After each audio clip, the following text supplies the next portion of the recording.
በስመ አብ ወወልድ ወመንፈስ ቅዱስ አሐዱ አምላክ አሜን።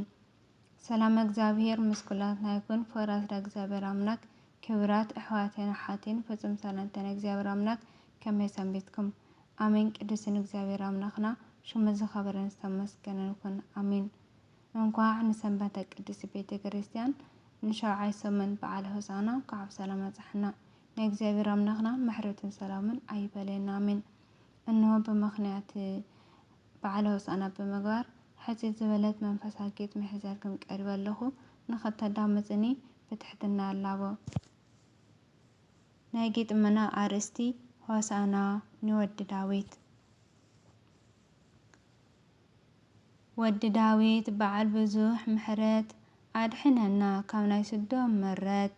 ልብና ኣብርህና ክንርኢ ጽቡቕ ነገር ኩሉ ይከኣለካ እሞ ቅዱስ እግዚአብሔር ኩሉ ይከኣለካ እሞ ቅዱስ እግዚአብሔር።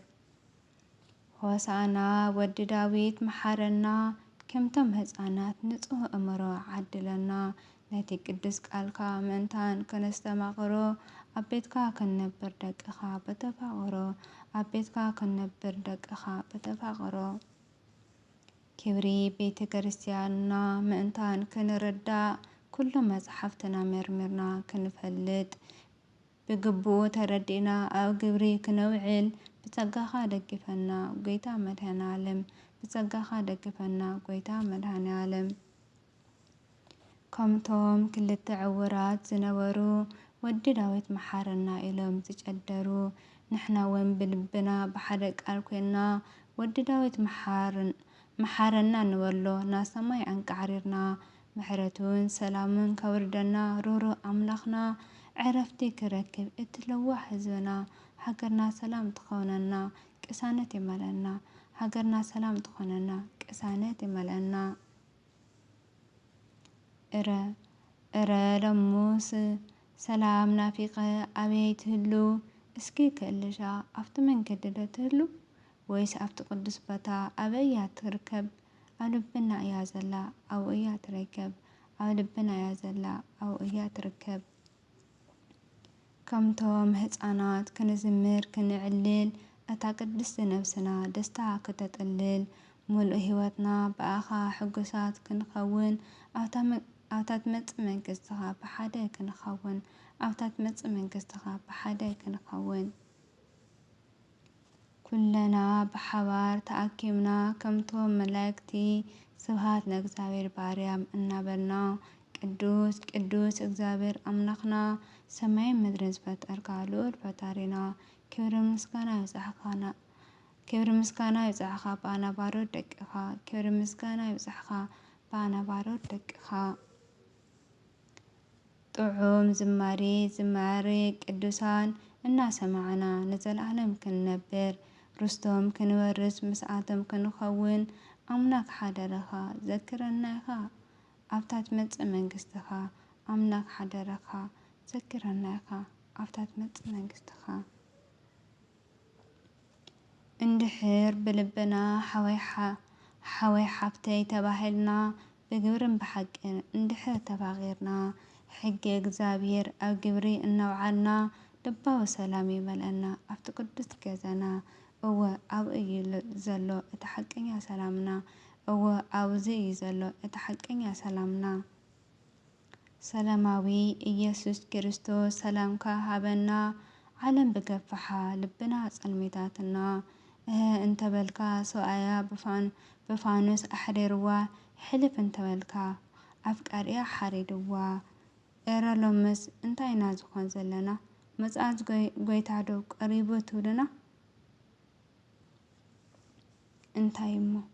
እንታይ እሞ ኣሎ ዘይተገበረ ኣብዛ ዓለም ክፍኣት ዝበዝሓ ዘርዚርካ ዘይወዳእ ደቅኻ ይመውታሉ ብዘይግብን ክፍኣት ኣምላኸይ በዓል ብዙሕ ምሕረት ካብቲ ናትና ክፍኣት ኣድሕነና ኢኻ ብዓይኒ ምሕረትካ ጠምተና ጐይታ መድኃኔ ዓለም ኣሜን። ስለ ቅዱስ ቃላቱ ቅዱስ እግዚአብሔር ክብሪ ይመስገን። ብጣዕሚ ራይት ኣጋጣሚ ድቃስ ስለ ዝመፀኒ ሰዓት ስለ ዘይብለይ ፍቅራት ኣሕዋተይ ኩላ ብልሳነይ ከይተመልከትኩም ካልኦት ቃላተይ እናመለኹን ንኽተዳመፅኒ ብትሕትና ይልሃብ ኣሜን። ሆሳዕና